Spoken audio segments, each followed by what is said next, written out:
राष्ट्रीय उत्पन्न मोजण्याच्या पद्धती, तीन पद्धती तुम्हाला तुमच्या पुस्तकात दिलेली आहेत. उत्पादन पद्धती, उत्पन्न पद्धती आणि खर्च पद्धती. तिन्ही पैकी कोणत्याही एका पद्धतीविषयी दरवर्षी एक्झामला काही ना काही वस्तुनिष्ठ प्रश्न येते किंवा दीर्घोत्तरी प्रश्न म्हणजे कुठे ना कुठे तुम्हाला विचारण्यात येते. त्यामुळे आजचा जो व्हिडिओमध्ये जो टॉपिक आपण डिस्कस करणार आहोत तो मिनिमम 2 ते 4 मार्कासाठी तुम्हाला ओव्हरऑल अर्थशास्त्राच्या पेपरमध्ये येणार आहे. आता आतापर्यंत आपण बघितलं राष्ट्रीय उत्पन्न चे वैशिष्ट्य बघितलं, राईट. त्याच्यानंतर जीडीपी, जीएनपी वगैरे बघितलं. आज आपल्याला आजच्या ह्या लेक्चरमध्ये डिस्कस करायचं आहे राष्ट्रीय उत्पन्न मोजत असताना जे देशाचं राष्ट्रीय उत्पन्न मोजत असेल तर ते तुम्हाला मोजत असताना जे उत्पादन पद्धतीनुसार राष्ट्रीय उत्पन्न मोजल्या जाते ते आपल्याला डिस्कस करायचं आहे. ओव्हरऑल राष्ट्रीय उत्पन्न मोजण्याच्या तीन पद्धती आहेत. तीन पैकी सर्वात पहिली पद्धत आपल्याला स्टार्ट करायची आहे उत्पादन पद्धत. आता पद्धतीचं नाव ऐकल्याबरोबर तुमच्यापैकी मॅक्सिमम जणांना कुठं ना कुठं मनातला बॅक एंडला कळाला असेल की बाबा उत्पादन पद्धत म्हणजेच काय, की देशामध्ये होणाऱ्या सर्व एका आर्थिक वर्षभरामध्ये देशामध्ये ज्याही ठिकाणी अंतिम वस्तूचं उत्पादन व्हायले आणि अंतिम सेवेची देवाणघेवाण व्हायली त्या सर्वांचे मोजमाप म्हणजेच उत्पादन पद्धती आहे, राईट. बट याच्या सोडून याच्या व्यतिरिक्त याच्या काही पद्धती आहेत ते कशा पद्धतीने मोजता येते काय नाही ते आपल्याला आजच्या लेक्चर्स मध्ये डिस्कस करायचं. नमस्कार, DHU अकॅडमीच्या आणखी एका ब्रँड न्यू व्हिडिओ मध्ये मी प्रसाद सर तुम्हा सर्व विद्यार्थ्यांचं स्वागत करतोय. सर्वात पहिला पुस्तकीमध्ये याच्याबद्दल काय सांगण्यात आलेलं आहे चेक करा. राष्ट्रीय उत्पन्न मोजण्याची जी उत्पादन पद्धत आहे याला आणखी एक नाव दिलेलं आहे. चेक करीत काय सांगण्यात आलेलं आहे की राष्ट्रीय उत्पन्न मापनाच्या उत्पादन पद्धत किंवा माल साठा पद्धत म्हणूनही ओळखल्या जाते. आयदर तुम्ही ह्याला उत्पादन पद्धत म्हणा, राईट, किंवा माल साठा पद्धत म्हणा. एक्झाम मध्ये कोणत्याही बाबत तुम्हाला विचारण्यात येऊ शकतं. या पद्धतीनुसार राष्ट्रीय उत्पन्नाचे मापन करण्यासाठी उत्पादनावर लक्ष केंद्रित केलं जातं. मी काय सांगायलो, उत्पादन पद्धतीनुसार तुम्हाला जर देशातील राष्ट्रीय उत्पन्न मोजायचं असेल तर तुम्हाला देशात होणाऱ्या एका आर्थिक वर्षात देशात होणाऱ्या उत्पादनावर लक्ष केंद्रित करावं लागते. आता असं म्हणल्यानंतर तुमच्यापैकी अनेक विद्यार्थ्यांना प्रश्न पडतात की सर उत्पादन म्हणजे नेमकं कशाचं उत्पादन, कारण आपल्या देशामध्ये गव्हाचं उत्पादन व्हायलंय, ज्वारीचं उत्पादन व्हायलंय, कच्च्या मालाचं रूपांतर पक्क्या मालात व्हायलंय. मग नेमकं कोणत्या उत्पादनावर आपल्याला लक्ष केंद्रित करायचं आहे तर ते घटक तुम्हाला पुढील प्रमाणे सांगितलेले आहेत. त्याच्यामध्ये सर्वात पहिले चेक करा काय सांगण्यात आलेलं आहे की अर्थव्यवस्थेची अर्थव्यवस्थेत सर्वात पहिला लक्ष कशावर करण्यात येतो, शेतीद्वारे उत्पादन होणाऱ्या सर्व मालावर. त्यानंतर खाण व्यवसाय म्हणजे काय, देशामध्ये अनेक ठिकाणी कोळशाचे वगैरे खाणी आहेत, त्या खाणीतून किती टन कोळसा दरवर्षी बाहेर काढला जातो त्याच्यावर लक्ष केंद्रित जातं. यांत्रिक उत्पादन म्हणजे काय, अनेक वेळा यंत्राच्या साहाय्याने उत्पादन केल्या जातात. यंत्राच्या साहाय्याने कपडे शिवल्या जातात, यंत्राच्या साहाय्याने बॅग्स हे केल्या जातात, यंत्राच्या साहाय्याने अनेक ठिकाणी पोत्यामध्ये सामान वगैरे भरलं जातं, राईट. यांत्रिक उत्पादने. त्यानंतर लहान उपक्रम, छोटे मोठे जे व्हेंचर्स असतात. वाणिज्य म्हणजे सर्व दुकानदार जे वस्तूची विक्री वगैरे करत असतात. वाहतूक म्हणजे देशामध्ये जिथही पैसे देऊन प्रवास वगैरे केला जातो त्याद्वारे होणारा एकूण प्रवास. त्याच्यानंतर दळणवळण आणि इतर सेवा अशा विविध क्षेत्रात विभागणी केली जाते. म्हणजेच काय की शेतीमध्ये एकूण किती उत्पादन व्हायले, खाण व्यवसायामध्ये किती टन कोळसा बाहेर निघत आहे दर वर्षाला, यंत्राच्या साहाय्याने कुठं कुठं किती किती उत्पादन होत आहे, या सर्वांची मोजणी केली जाते, राईट. त्यानंतर समोर काय सांगण्यात आलेलं आहे, एका वर्षाचा कालावधी म्हणजे 1 एप्रिल टू 31 मार्च या कालावधीत केलेल्या अंतिम वस्तू तयार होईपर्यंत उत्पादनातील प्रत्येक टप्प्यात झालेल्या वर्धित मूल्याची बेरीज करून राष्ट्रीय उत्पन्नाचे मापन केली जाते. आता नीट लक्ष द्या, हा एवढा पॅराग्राफ मध्ये तुम्हाला एक्झॅक्ट काय सांगण्याचा प्रयत्न त्यांच्या मार्फत केलेला आहे. इथं लक्ष द्या, ते थोडंसं मे बी तुम्हाला इथलं दिसत नव्हतं, त्या लाईटचा इश्यू होता, तो मी करेक्ट केलेला आहे. ओके, आता इथं तुम्हाला काय सांगण्यात आलेलं आहे चेक करा की एका वर्षाच्या कालावधीत अंतिम वस्तू तयार होईपर्यंत वस्तूच्या उत्पादनातील प्रत्येक टप्प्यात म्हणजे काय, आपल्या देशामध्ये जेव्हा केव्हाही कोणतीही वस्तू बनवली जाते तर त्याच्यावर काही ना काही प्रक्रिया करून बनवली जाते. उदाहरणार्थ तुम्हाला जर ब्रेड बनवायचा असेल तर सर्वात पहिला तुम्हाला गव्हाचं उत्पादन मोजावं लागते, राईट. गव्हाचं रूपांतर पिठात करावं लागते, पिठाचं रूपांतर बेकिंग प्रोसेस मध्ये करावं लागते आणि त्याच्यानंतर अंतिम वस्तू ब्रेड होते. म्हणजे डायरेक्ट गव्हापासून ब्रेड होत नाही, तर त्याची एक उत्पादनाची प्रक्रिया आहे. काय करा, उत्पादनाची प्रक्रिया आहे. तर प्रत्येक टप्प्यात झालेल्या वर्धित मूल्यांची बेरीज करून राष्ट्रीय उत्पन्नाचे मापन केले जाते. उदाहरणार्थ वर्धित मूल्य म्हणजेच काय, उत्पादनाच्या प्रत्येक टप्प्यात वाढलेले मूल्य. तसं अकाउंटिंगच्या फॉर्मॅट मध्ये बघायला गेलं तर तुम्हाला बीकॉम ला प्रोसेस कॉस्टिंग आहे, त्याच्यामध्ये तुम्हाला कळून जाईलच. बट ऍट दिस मोमेंट वर्धित मूल्य जर समजून सांगायचं असेल तर याच्यापेक्षा सोपं तक्ता माझ्याजवळ काहीच नाही. उदाहरणार्थ तुम्ही बाजारातून गहू विकत घेतलं, त्याच्यासाठी 1000 रुपये तुम्हाला बाजार मूल्य लागलं. त्या आता आपल्याला या गव्हापासून ब्रेड पर्यंत जायचं, ओके. तर ब्रेड बनवण्यासाठी आपल्याला किती रुपये खर्च लागतात ते बघायचं. वर्धित मूल्य म्हणजे काय मी समजून सांगेल, ओके. तर गहू घेतला 1000चं, त्या 1000चं गव्हाचं रूपांतर पिठात करायला तुम्हाला एकूण पैसे लागले 500 रुपये. म्हणजे टोटल आतापर्यंत गव्हाचं रूपांतर गहू 1000चं लागलं, पिठात रूपांतर करायला 500 लागले, म्हणजे टोटल किती झालं खर्च, 1500 झालं. आता उत्पादन प्रक्रियेच्या गव्हाच्या टप्प्यापासून पिठाच्या टप्प्यापर्यंत येजेपर्यंत किती रुपये खर्चात वाढ झाली, सर 500 रुपये खर्चात वाढ झाली, तर त्या 500 रुपयाला म्हणतात वर्धित मूल्य.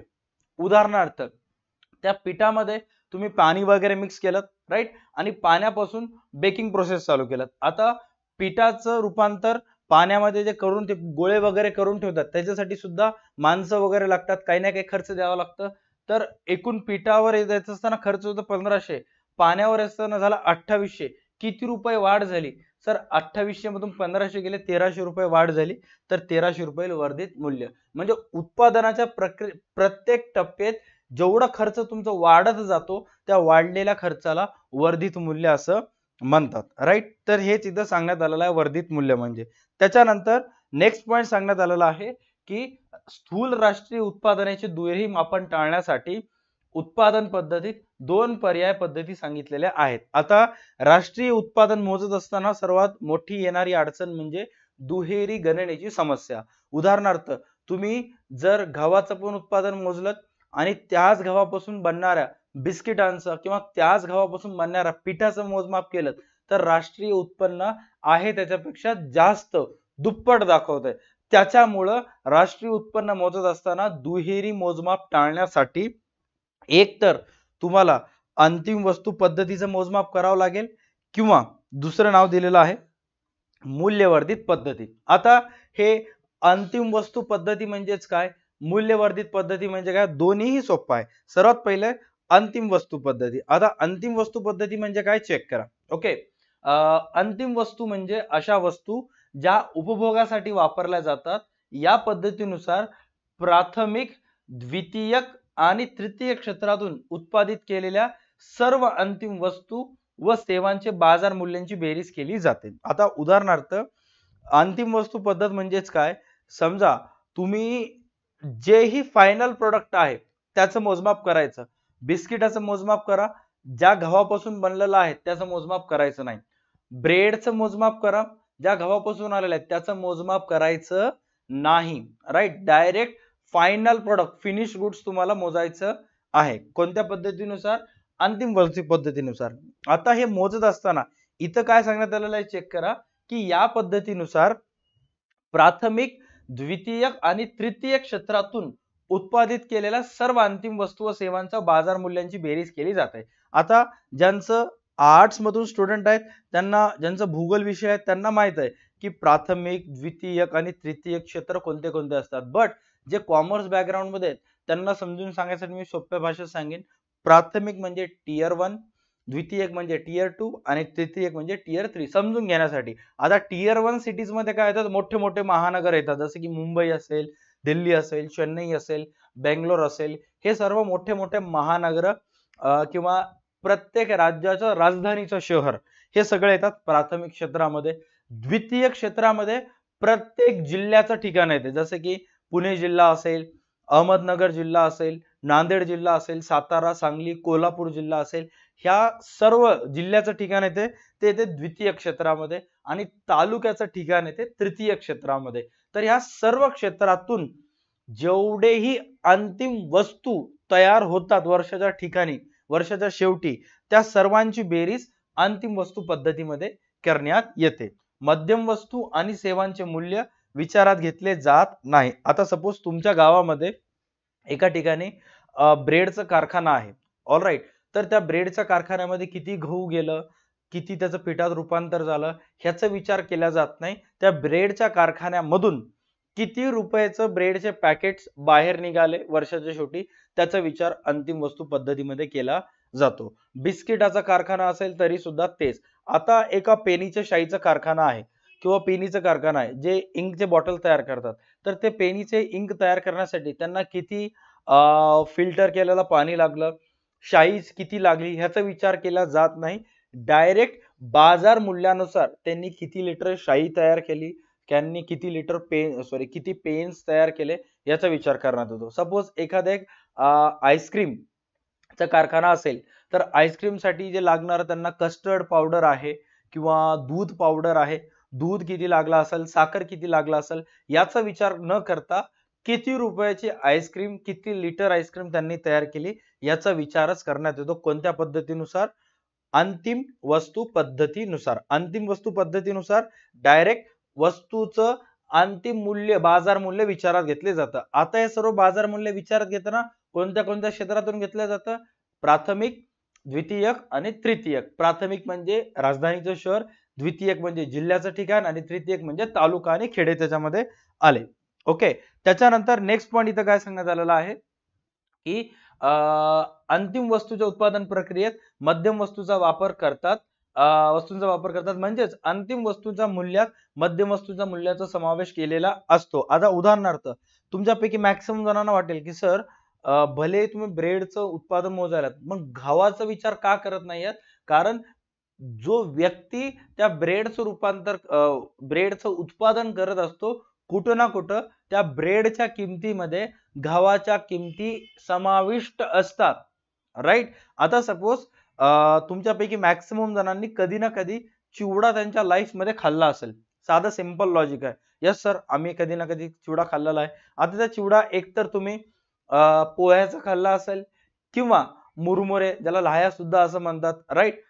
किंवा जास्त शुद्ध भाषेमध्ये पफ्ड राईस सुद्धा त्याला म्हणतात. आता चिवडा बनवण्यासाठी हे सर्व मुरमुरे, लाह्या, पफ राईस लागतात. त्यानंतर हळद लागते, मिरची लागते, मसाला लागतो, राईट. शेंगदाणे लागतात, फुटाणे लागतात, तेल लागतो, गॅस लागते.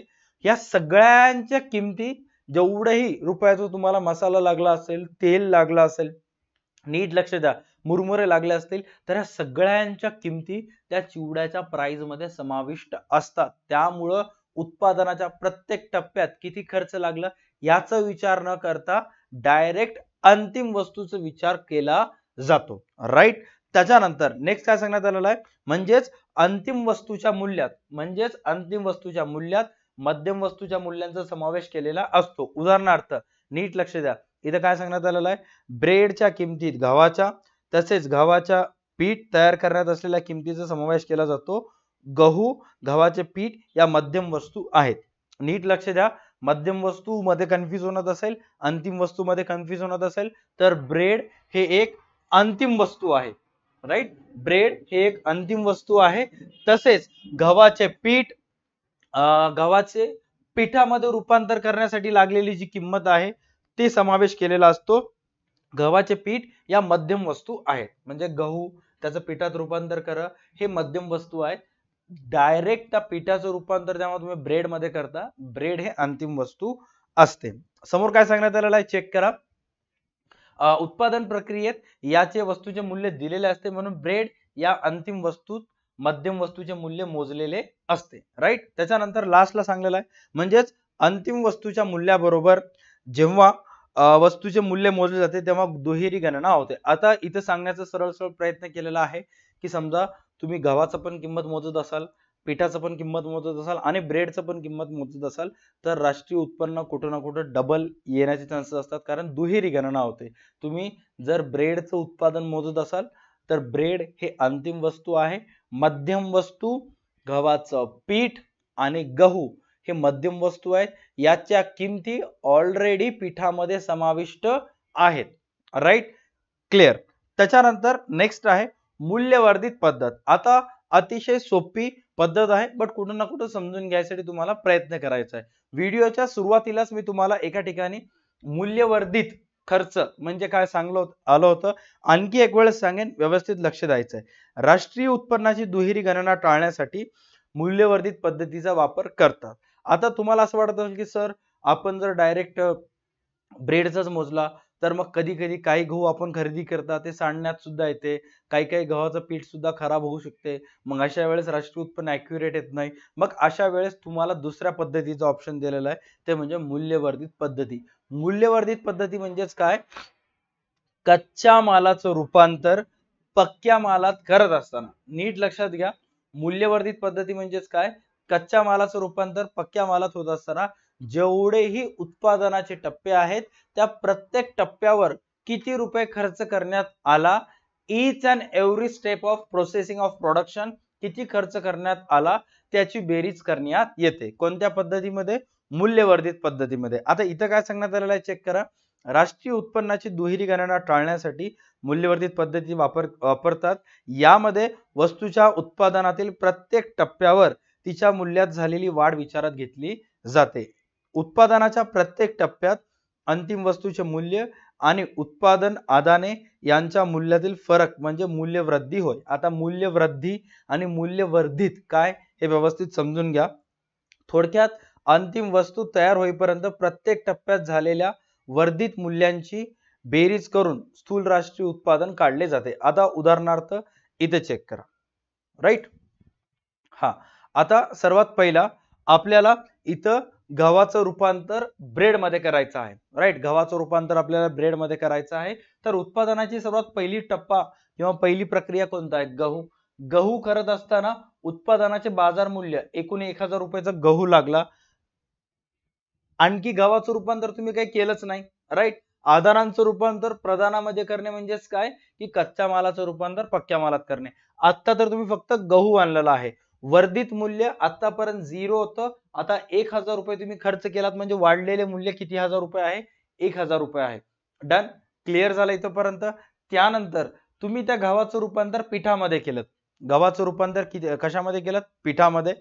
त्यानंतर पिठामध्ये खर्च केल्यानंतर गव्हाचा खर्च करत असताना तुमचा खर्च एकूण 1000 होता, वाढून किती झाला? 1500. किती रुपयानं वाढला? 500 रुपयानं तुमचा खर्च वाढला. त्या 500 रुपयाला म्हणतात वर्धित मूल्य. त्या 500 रुपयाला काय म्हणतात? वर्धित मूल्य. इथपर्यंत क्लिअर झालं? राईट. त्याच्यानंतर आणखी एक वेळेस थोडस तुमचे कन्सेप्ट क्लिअर होण्यासाठी इथं चेक करा. बेकिंग प्रोसेसचं रूपांतर ब्रेड मध्ये करण्यासाठी. आता बेकिंग म्हणजेच काय, एक मोठी भट्टी असते, त्याच्यामध्ये ते सर्व ब्रेड वगैरे ठेवण्यात येतात. तुमच्यापैकी अनेक जण जर फूड ब्लॉग बघत असतील तर त्यांच्यापैकी मॅक्सिमम जणांना कळेल फूड ब्लॉगर्स कशा प्रकारचे व्हिडिओ दाखवतात, बेकिंगचे पण व्हिडिओ दाखवतात. आता त्या बेकिंग करत असलेल्या ब्रेडचं रूपांतर, बेकिंगचं रूपांतर, पिठाचं रूपांतर ब्रेड मध्ये करत असताना एकूण खर्च होता 4500. ब्रेड मध्ये रूपांतर करत असताना खर्च झाला 6300. किती रुपयानं वाढलं? सर एकूण 1800 रुपयानं आपलं 1700 रुपयानं जवळपास 1800 रुपयानं आपला खर्च वाढलेला आहे. तर 1800 रुपयाला काय म्हणतात? वर्धित मूल्य. राईट, चला त्याच्यानंतर नेक्स्ट स्टेज मध्ये जाऊयात आपण आणि मग बाकी गोष्टी आपण डिस्कस करू. कुठं ना कुठं थोडं टॉपिक किचकट आहे, बट मी सोप्या भाषेत समजून सांगण्याचा तुम्हाला प्रयत्न करत आहे. समोर काय सांगण्यात आलेलं आहे? मूल्यवर्धित पद्धतीने स्थूल राष्ट्रीय उत्पादनाची गणना कशी केली जाते हे खालील उदाहरणाच्या सहाय्याने आणखी स्पष्ट होईल. आता उदाहरणार्थ इथे चेक करा की तुम्हाला कापसापासून शर्ट अंतिम वस्तू बनवण्याची प्रक्रिया सांगण्यात आलेल्या आहे. राईट, तर याच्यामध्ये अंतिम वस्तू ही कोणती आहे? शर्ट आहे. राईट, उत्पादन प्रक्रियेतील टप्पे कोणते कोणते आहेत? पहिला टप्पा आहे सर कापूस, दुसरा टप्पा आहे सूत, तिसरा टप्पा कोणता आहे? कापड. आता साधं सिंपल लॉजिक आहे, जेव्हा तुम्ही सर्वात पहिला कापूस खरेदी करता तर उत्पादनाचे बाजार मूल्य 150 असते, आदानांचे मूल्य 0 असते. का? कारण आता जर तुम्ही कापूस घेतलेला आहे आणखी त्याचं कशामध्ये रूपांतरच केलं नाही तर 0. वाढलेले मूल्य आतापर्यंत किती रुपये खर्च वाढलं? वर्धित मूल्य. अगोदर 0 होतं, कापूस घेतल्यामुळे 150 झालं, म्हणजे दोन्ही काय? 150. त्याच्यानंतर तुम्ही कापसाचं रूपांतर सुतामध्ये केलं. सूत म्हणजेच काय, कापूस वगैरे सगळे साफ करून दोरी वगैरे बनवणे, सुताची दोरी वगैरे. तर त्याच्यासाठी एकूण पहिल्या टप्प्यात 150 झालं होतं, दुसऱ्या टप्प्यात खर्च 150 वरून वाढून 250 वर आलं. राईट. किती रुपयानं एकूण तुमचं मूल्य वाढलं लास्ट टप्प्यातून या टप्प्यापर्यंत? सर आपलं एकूण मूल्य 100 रुपयानं वाढलं, तर त्या मूल्याला म्हणतात वर्धित मूल्य. राईट. या टप्प्याचं किंवा या उत्पादन प्रक्रियेचं जे मोजण्याची पद्धत आहे, पद्धतीचं नावच आहे मूल्यवर्धित पद्धत, ज्याच्यामध्ये प्रत्येक टप्प्यावरील खर्च मोजण्यात येतो. जसं की आता उदाहरणार्थ इथं तुम्हाला काय सांगण्यात आलेलं आहे, तुम्ही जर अंतिम वस्तू पद्धतीचं मोजमाप केलात तर डायरेक्ट शर्टाचे खर्च किंमत किती आली, 500 आली. बट तेच जर तुम्ही मूल्यवर्धित पद्धतीचा वापर केलात तर प्रत्येक टप्प्यावरील खर्च मोजावा लागतो. कापूस घेतलं 150, सूत केलं 100, त्याच्यानंतर त्याचं रूपांतर कापडामध्ये केलं 150, आणि त्या 150चं कापडाचं रूपांतर तुम्ही शर्टामध्ये केलं, किती लागलं, 100. बेरीज करा, याची सुद्धा बेरीज किती रुपये आली, 500 रुपये आली. म्हणजे ऍट द एंड तुम्ही मूल्यवर्धित पद्धतीनुसार जरी केलं तरी तेवढंच येणार आहे, आणि अंतिम वस्तू पद्धतीनुसार केलं तरी तेवढंच येणार आहे. फक्त तुमच्यावर डिपेंड आहे की तुम्हाला कोणत्या पद्धतीचा वापर करायचा आहे. आता अनेक लोक जेव्हा राष्ट्रीय उत्पन्न मोजतात त्यावेळेस अंतिम वस्तू पद्धतीचं मोजमाप केली जाते, कारण दुहेरी गणनेच्या समस्या टाळण्यासाठी डायरेक्ट अंतिम वस्तूची मोजमाप केली जाते, आणि काही ठिकाणी मूल्यवर्धित पद्धतीची बेरीज केली जाते, जिथं प्रत्येक टप्प्यावरील खर्च मोजल्या जातो. राईट. ही प्रक्रिया थोडीशी किचकट आहे. या प्रक्रियेनुसार राष्ट्रीय उत्पन्न मोजणे थोडीशी अवघड जाते. त्यामुळे अनेक अर्थशास्त्र तज्ञ किंवा भारतामध्ये सध्या स्थितीमध्ये काही ठिकाणी याच पद्धतीनुसार म्हणजे अंतिम वस्तू पद्धतीनुसार मोजमाप करण्यात येत असते. ऑलराईट. आता याच्यामध्ये जो तक्ता तुम्हाला दिला होता त्या तक्त्याचं विश्लेषण मध्ये इथं काय सांगण्यात आलेलं आहे चेक करा, की मूल्यवर्धित उत्पादन पद्धतीत प्रत्येक टप्प्यावर समाविष्ट केलेले मूल्य हे अंतिम उत्पादनामधून कच्च्या मालाचे मूल्य कमी करून मोजदाद केली जाते. आता इथं नीट लक्षात घ्या, इथे एक्झॅक्ट काय पॉइंट तुम्हाला सांगण्याचा प्रयत्न केलेला आहे. राईट. Just 1 second. मूल्यवर्धित उत्पादन पद्धतीत प्रत्येक टप्प्यावर समाविष्ट केलेले मूल्य हे अंतिम उत्पादनाच्या कच्च्या मालाचे मूल्य कमी करून मोजदाद केली जाते. आता उदाहरणार्थ त्यांनी काय सांगितले की बाबा तुम्हाला जर हे 100 कसं आलं हे जाणून घ्यायचं असेल तर तुम्हाला हे 100 उत्पादनातील कोणत्या टप्प्याचं मूल्यवर्धित खर्च आहे, दुसऱ्या टप्प्यातील खर्च आहे. दुसऱ्या टप्प्यापर्यंत एकूण खर्च किती लागला होता, 250 लागला होता. ह्याच्या मागचा जो टप्पा होता तिथपर्यंत कच्च्या मालाचा खर्च किती होता, 150. मग तुम्हाला ह्या 250 मधून मागच्या प्रक्रियेचा खर्च वजा करायचा आहे, तुम्हाला मूल्यवर्धित खर्च मिळून जाईल. जसं की 250 मधून 150 मायनस केलं 100 आलं, 400 मधून 250 मायनस केलं 150 आलं, 500 मधून 400 मायनस केलं 100 आलं. हे एवढंच तुम्हाला सांगण्याचा इथं प्रयत्न केलेले आहेत.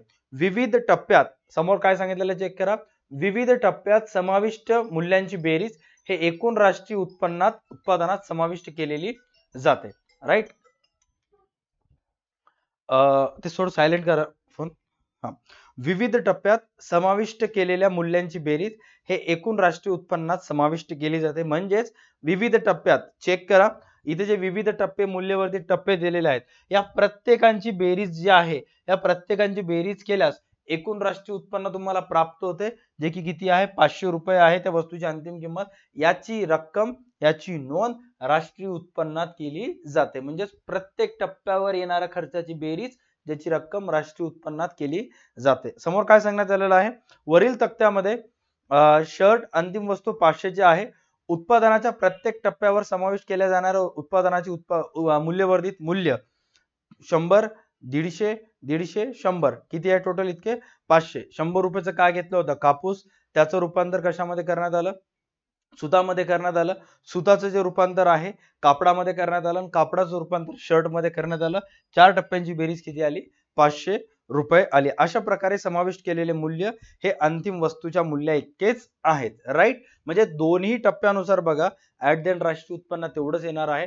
मूल्यवर्धित पद्धतीनुसार थोडस वेळ लागते, अंतिम वस्तू पद्धतीनुसार डायरेक्ट अंतिम वस्तूची किंमत करण्यात येत असते. राईट. आता अनेक वेळा मुलांना प्रश्न पडतात की सर परीक्षेमध्ये जर आम्हाला विचारलं की राष्ट्रीय उत्पन्न मोजण्याची उत्पादन पद्धती स्पष्ट करा. तर मग आम्हाला काय काय लिहायचं आहे. सर्वात प्रथम तुम्हाला उत्पादन पद्धतीविषयी माहिती लिहायची आहे थोडक्यात, की राष्ट्रीय उत्पन्न मोजत असताना उत्पादन पद्धतीनुसार कोणत्या कोणत्या क्षेत्रातले उत्पादन मोजण्यात येते ते सांगायचं आहे. त्याच्यानंतर अंतिम वस्तू पद्धतीविषयी एक 7-8 ओळी लिहायच्या आहेत. मूल्यवर्धित पद्धतीविषयी सुद्धा एक 7 ते 8 ओळी लिहून हा तक्ता तुम्हाला तयार करायचा आहे. हा तक्ता जर तुम्हाला पाठांतर होत नसेल, राईट, एकतर कंपल्सरी पाठांतरच करून टाकायचं प्रॅक्टिस करून जर पाठांतर होत नसेल तर तुम्हाला या एक तक्त्याचा ऑप्शन आहे, हा तक्ता सुद्धा तुम्ही पाठांतर करू शकता. त्याच्यानंतर नेक्स्ट अनेक वेळा मुलांकडून प्रश्न विचारण्यात येते की सर राष्ट्रीय उत्पन्नाचे लिहित असताना उत्पादन पद्धती, खर्च पद्धती, उत्पन्न पद्धती कोणती पद्धतीबद्दल आम्हाला एक्झाम मध्ये विचारलं तर दक्षता लिहायचं का? मिनिमम 3 तरी दक्षता तुम्हाला तिथे लिहायचे असतात. अनेक कॉलेजचे सर मुलांना सांगत असतात की दक्षता लिहायची गरज नाही, ते एक्झामला येत नाही, बट तसं करू नका, मार्क कटतात. राईट, राष्ट्रीय उत्पन्न मोजत असताना कोणत्याही पद्धतीबद्दल लिहा, तुम्ही कंपल्सरी दक्षता लिहायच्या. जे बिग बुल बॅचचे स्टुडंट्स आहेत त्यांना ऑलरेडी मी 5 ते 6 दक्षता लिहून दिलेल्या आहे. अशा पद्धतीने लिहून दिलेलं आहे की कोणत्याही पद्धतीमध्ये ते दक्षता अप्लाय होऊन जातात. Right, big bull batch join करायची असेल, रोज संध्याकाळी 7 ते 11 मध्ये आपले DA2 अकॅडमीच्या युट्यूब चॅनलवर लाईव्ह सेशन्स होतात.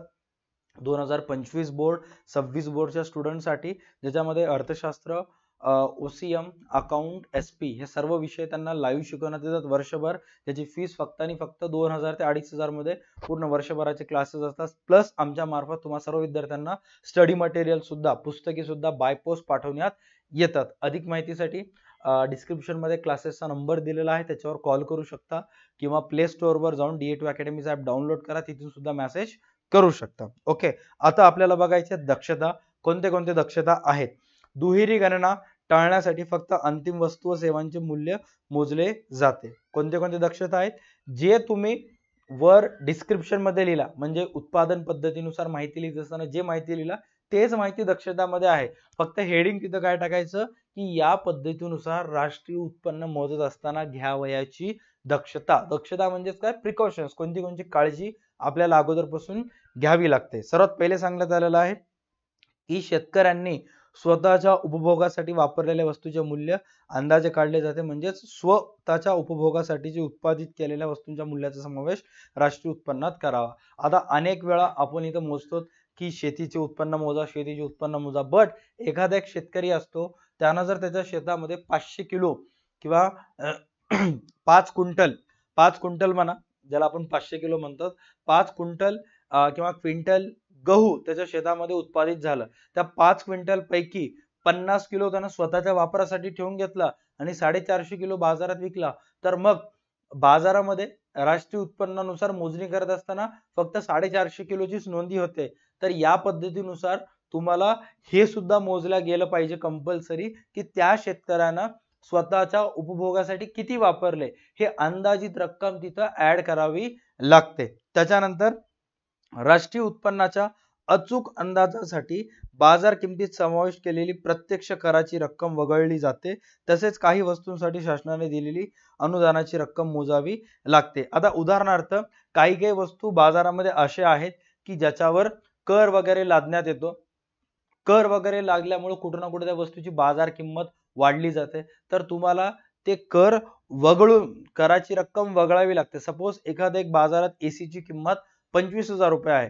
आता एअर कंडिशनर व GST 28% आहे. उदाहरणार्थ 20,000 रुपये AC ची किंमत पकडलं, 28% किंमत GST ची ऍड केलं तर त्या AC ची किंमत 25,600 होते. तर तुम्हाला त्या 5,600 कराचे वेगळे करून फक्त आणि फक्त 20,000 रुपयेच मूल्य तुम्हाला कशात मोजावे लागते? राष्ट्रीय उत्पन्नात मोजावे लागते. हा नंबर पहिला पॉइंट. दुसरा पॉइंट याच्यामध्ये काय सांगण्यात आलेला आहे की काही वस्तूसाठी शासनाने दिलेल्या अनुदानाची रक्कम मोजावी लागते. उदाहरणार्थ काही वस्तू अशा असतात जसे की सोलार सिस्टम जर तुम्ही बसवलात तर त्याची किंमत 40,000 रुपये असेल तर शासनाकडून तुम्हाला 5,000 रुपये मिळतात, अनुदान, सबसिडी वगैरे मिळते, तर ते सुद्धा रक्कम तुम्हाला त्याच्यामध्ये ऍड करावं लागते. आता शासनाकडून 5,000 मिळाले म्हणजे तुमचे खर्च किती झाले? 35. बट नुसतं 35 पकडून चालणार नाही, तर शासनाकडून जे अनुदान मिळालं ते सुद्धा रक्कम मोजावी लागते, कारण शासनाद्वारे केलेला खर्च राष्ट्रीय उत्पन्नात गृहीत धरला जातो. राईट. असे काही दक्षता आहेत. 4-5 दक्षता व्यवस्थित पाठ करून टाकायचे आणि लिहायचे. आय होप या व्हिडिओमध्ये सांगितलेले सर्व गोष्टी तुम्हाला क्लिअर झाल्या असतील.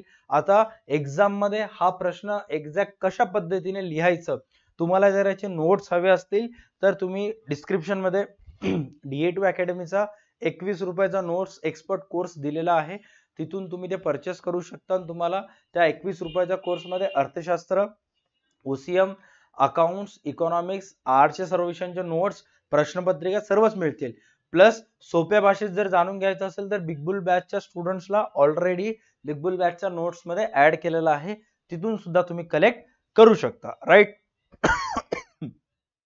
आजच्या या व्हिडिओसाठी एवढंच. भेटूयात पुढच्या क्लासमध्ये. तोपर्यंत पाहत राहा तुमचा आवडता युट्यूब चॅनल DA2 अकॅडमी. टाटा bye, take care and stay connected. भेटूयात नेक्स्ट व्हिडिओमध्ये.